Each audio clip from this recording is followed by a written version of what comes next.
Friends, कचनपुर official channel पर आपका बहुत बहुत स्वागत है। जैसा कि आज हम लोग जानेंगे कि ये भाज्य, भागफल, शेषफल और ये भाज्य क्या होता है। यानी भाज्य, भाजक, भागफल और शेषफल को आज हम लोग विस्तार से पढ़ेंगे और जानेंगे कि इसकी फार्मूला को किस प्रकार से बनाया जाता है। जैसा कि आप लोग याद करते हैं, याद करने से होता क्या है कि कुछ समय के बाद भूल जाती है, यानी कुछ कामयाब नहीं होती है, आप किसी भी समय पर धोखा दे सकता है।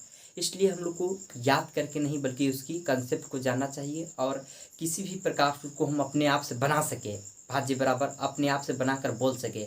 आप याद करके बोलिएगा तो भूल सकते हैं, किसी भी आप ऐन मौक़ों पर भी भूल सकते हैं। इसलिए हम आपको कंसेप्ट देने का प्रयास करेंगे, आपको एक सीधी कंसेप्ट देने का प्रयास करेंगे ताकि आप किसी भी स्थान पर उसे अपने आप से बनाकर बोल सकते हैं, याद करने की कोई ज़रूरत ना पड़े। जैसा कि आपको हम बताने का प्रयास करते हैं, मान लीजिए 3 से अगर भागा देते हैं हम कितना में, 10 में अगर भागा देते हैं तो कितना होगा, 3 तिरिके 9 हो जाएगा। 3 तिरिके आपका 9 होगा, आपका एक क्या बचेगा, एक आपका शेष बचेगा। जो कि इसको क्या कहते हैं, इसको कहते हैं भाजक और इसको क्या कहते हैं तो भाज्य कहते हैं। क्या कहते हैं, भाज्य, और इसको भागफल। अब हम आसानी से इसकी फार्मूला को, आपको इस भागा को अपने माइंड पर रखना है। किसी भी आधार पर अगर आपसे भाज्य की फार्मूला, भाजक की फार्मूला, शेषफल की फार्मूला अगर कोई आपसे पूछे तो आपको इस भागा को अपने दिमाग पर रखना होगा और इस भागा के अनुसार आप अगर इस भागा को याद रखते हैं तो आप किसी भी स्थान पर हम आसानी से बता सकते हैं आप इस चारों का फार्मूला। जैसा कि आपको हम समझाने का प्रयास करते हैं, मान लीजिए हमको भाजक के फार्मूला बनाना है तो भाजक बराबर हमको लाना है 3। तो हम यहाँ पर सोचिए कि 10 में और 3 में क्या करें कि यहाँ पर 3 आ जाएगा। तो नहीं पता चल रहा है कि 10 में अगर एक घटा को 3 से भाग दे देंगे तो नहीं आ जाएगा, इसलिए हम भाजक बराबर नहीं लिख सकते हैं। भाज्य 10 क्या है तो भाज्य है, तो 10 में एक घटाएंगे यानी माइनस शेषफल करेंगे, शेषफल बटे आपका भागफल। मान लीजिए 9 बचेगा और 9 से 3 में भाग देंगे तो नहीं आ जाएगा, यानी भागफल, यानी 10 माइनस 1/3 करेंगे यानी 9 बटे 3 करेंगे तो ना आएगा आपका 3।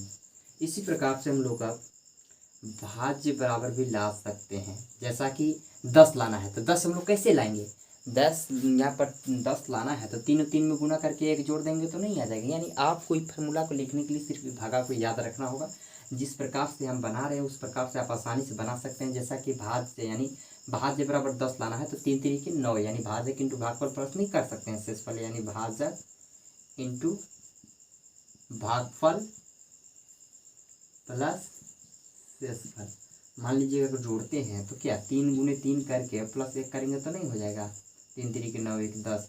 इसी प्रकार से हम लोग भागफल बराबर भी लिख सकते हैं। जैसा कि भागफल बराबर यहाँ क्या है 3 है, तो हमको 3 लाने के लिए क्या करना होगा, 10 में 1 घटाना होगा तो 9 बचेगा ना, और 9 में 3 से भाग देंगे तो नहीं है। यानी पता चलता है कि भाज्य माइनस शेषफल 1 है तो 1 घटाएंगे तो 9 नहीं बचेगा, और भाजक से भाग देंगे तो भागफल नहीं आ जाएगा।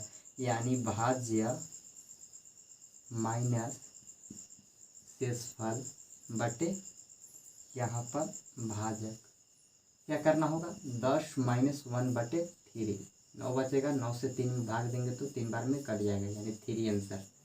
इसी प्रकार से हम लोग शेषफल बराबर भी बना सकते हैं। शेषफल कितना है, 1 है, तो हम नहीं जान रहे हैं कि 10 में 3 से गुना करके घटा देंगे या तो नहीं आ जाएगा, इसलिए भाज्य माइनस में भाजक इंटू भागफल, ये दोनों को गुना करके 3 तिरिके 9 को 10 में घटाएंगे तो 1 नहीं आएगा।